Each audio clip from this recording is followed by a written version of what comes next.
बिस्मिल्लाहिर्रहमानिर्रहीम। अस्सलाम वालेकुम नाज़रीन, मैं हूं शरी आरिफ हमीद भट्टी लाहौर से ताज़ा तरीन अहम तरीन खबरों के साथ। मुस्लिम लीग नून और उनकी इत्तेहादी जमातें पाकिस्तान पीपल्स पार्टी के चेयरमैन आसफ अली जरदारी दूसरी मरतबा आज सदर मुंतखब हो गए और तवक्को की जा रही है कि मुल्क में जारी जिस तरह पीटीआई के खिलाफ इंतकामी कार्रवाइयां और सहाफत पर कदकन लगाई जा रही है, वो अपना जमहूरी किरदार अदा करके कशीदगी को कम करेंगे और मुल्क को जमहूरियत की तरफ और इंतकामी कार्रवाइयों से गुरेज करने में रोल अदा करेंगे। जबकि नून लीग तो मुल्क में इंतकामी कार्रवाइयों के जरिए अपना वक्त गुजार रही है।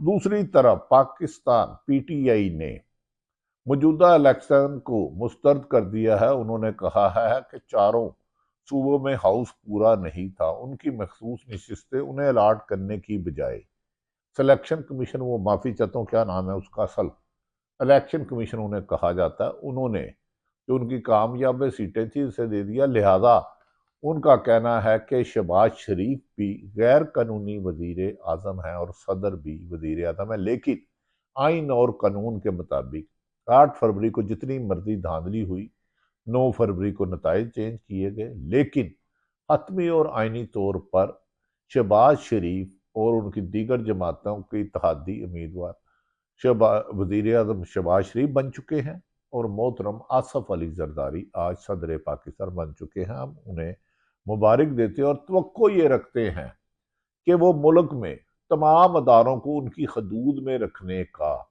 अपना आइनी अख्तियार इस्तेमाल करेंगे और मुल्क में जारी कमो बेशतर 22 माह से ज्यादा जो इंतकामी कार्रवाइयों का सिलसिला है कि एक जमात का वजूद खत्म करने की जितनी गैर आइनी कोशिश की गई है, उससे कई गुना वो जमात कामयाब हो गई है। वो इन रवायात को दफन करके मुल्क की इकानमी और मुल्क में सियासी इस्तेकाम पैदा करने के लिए ब्रिज का किरदार अदा करेंगे। माजी में शहबाज शरीफ कह चुके हैं कि आसफ अली जरदारी के गले में पटा डाल के घसीटूंगा और उन्हें माफ नहीं करूंगा।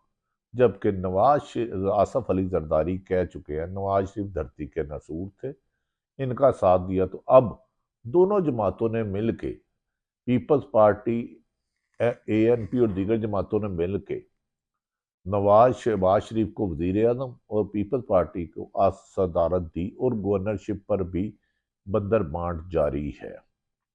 पार्लियामेंट के मुश्तरका ऐवान से आज आसफ अली जरदारी को 255 255 वोट मिले हैं। तमाम इलेक्टोरल कॉलेज के वोट मिलकर आसफ अली जरदारी ने वाजिया अक्सरियत यानी कि 696 696 में से 441 वोट हासिल किए हैं, जिस पर वादिया बरतरी हासिल है। यानी कि 696 में से उन्होंने 411 वोट वादिया अक्सरियत से सदर मुंतखब हो गए हैं।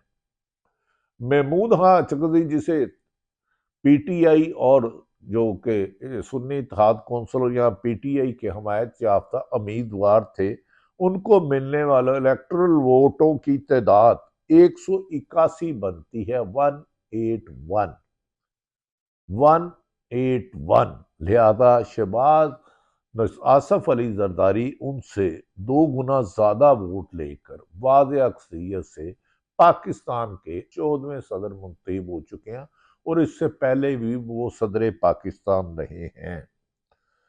नाज़रीन, इस इलेक्शन में पहले दिन से ये मुतनाज़ा इलेक्शन के मुतनाज़ा फैसले तसलसल से चले आ रहे हैं। पाकिस्तान में शायद अवाम के वोट की कदर ही नहीं रही।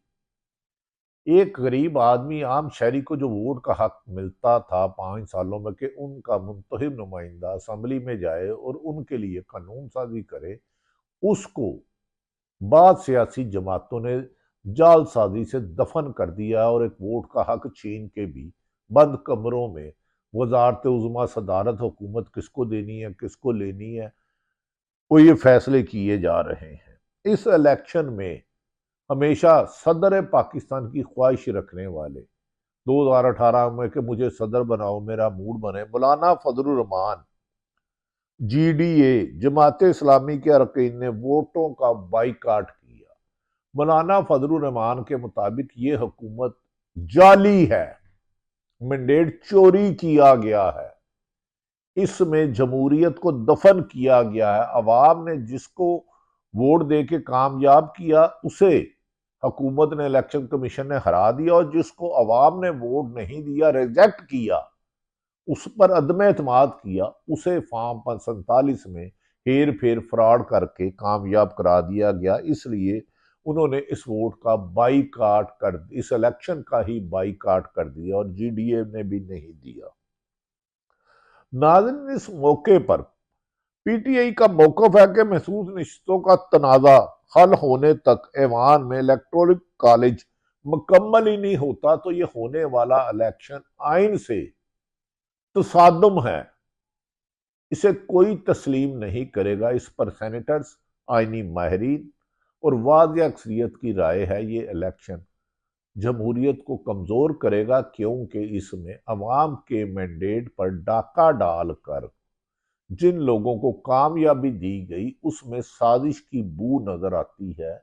याद रखें कि पाकिस्तान का जो सबसे ज्यादा मकबूल लीडर है, जिसको चारों सूबों में और कौमी असम्बली में वाज़ेह अक्सरियत से वोट मिले, वो बानी पीटीआई के नाम पर पड़े, इमरान खान के नाम पर पड़े। इमरान खान से बल्ले का निशान छीन लिया गया, लेकिन उसके नाम पर वोट पड़े, लेकिन उसके मुंतहिब लोगों को खरा दिया गया और उसके नाम से वोट लेने वालों को कामयाबों को शिकस्त देकर हुए, और इमरान खान के वोटरों से, उम्मीदवारों से हारने वालों को जबरदस्ती जिताकर उन्हें कामयाबी का वोट वजीर आज़म सदर को दिलाया गया।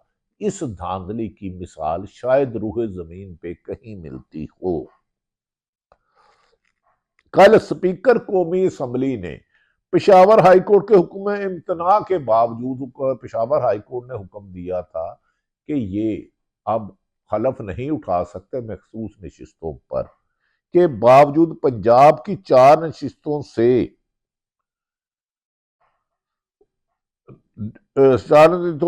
अरकान से खलफ भी ले लिया, जिसे रोका गया था। अदालतों की हुकूमत उजूली, मावरा आइन काम करना, इंसानी हकूक सलब करना, इंसानी हकूक की वायलेशन करना, 2 माह से हर रोज नित नई दास्तानें सामने आ रही हैं। इस मौके पर पीटीआई के हमायत याफ्ता शेख वकास ने कहा कि ये इलेक्शन तो चोरी का इलेक्शन है, चोरी के इलेक्शन से कभी चोरों के दिए नहीं बलते, इसमें एमएनए ही जाली हो तो वो जाली एमपीए ओरिजिनल सदर या वजीर आजम कैसे मुंतखब कर सकते हैं।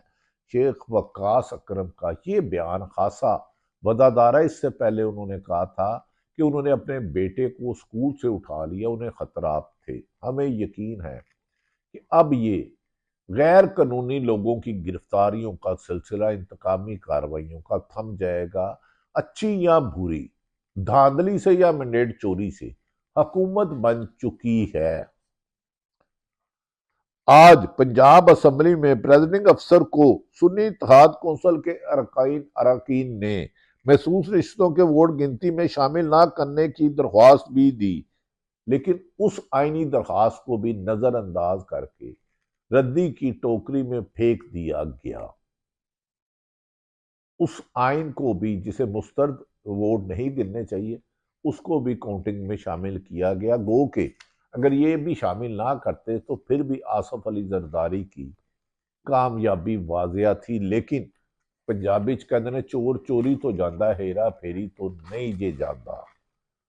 बैरिस्टर गोहर ने इस पर तनकीद करते हुए तरीके पीटीआई के रहनुमा ने कहा कि जब 90 रोज में इलेक्शन कराना थे उस वक्त इलेक्शन कमीशन खामोश रहा, उसने अपनी जिम्मेदारी पूरी नहीं की, कानून की खिलाफ वर्जी की। लेकिन अब जब ऐवान ना मुकम्मल है तो इन्हें इलेक्शन कराने की जल्दी पड़ी है, जहां कानून और आइन को भी पांव तले रौंदा गया है।